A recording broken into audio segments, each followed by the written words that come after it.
এইটো আমাৰ গহপুৰত আমাৰ হাইস্কুল ফিল্ডৰ ওচৰত এটা ধুনীয়া ব্যৱসায় এটা আমাৰ দাদাজনে কৰিছে। দাদাও নহয়, আমাৰ বন্ধুও হয়, তেওঁৰ ভায়েকৰ হয় এইজনৰ। আজি তেওঁ অকণমান সহায় কৰি দিছে, ভাইটিটোৱে ঘৰলৈ গৈছে বোলে। কিমান ধুনীয়া এইটো কুঁহিয়াৰ জুচ, কুঁহিয়াৰ পৰা জুচ ওলাই পেলাই এইটো আপোনালোকে চাইছেনে ধুনীয়াকৈ। আৰু এই আমাৰ খুৰাজনো আছে, অকণ সহায় কৰি দিয়ে।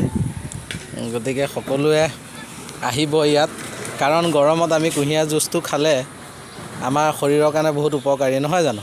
এতিয়া এনেই কাষ্টমাৰ কেনেকুৱা আপোনাৰ তাত? কাষ্টমাৰ মানে ইয়াত ক'ব গ'লে টাউনত ইমান নহয়, ইমান ভিৰ নহয়, আগত নহয়। বজাৰ মাৰ্কেটত বেছি হয়, কাৰণ আমি বজাৰত বেছি ভিৰ হয় আৰু মানুহ লাগে লগত।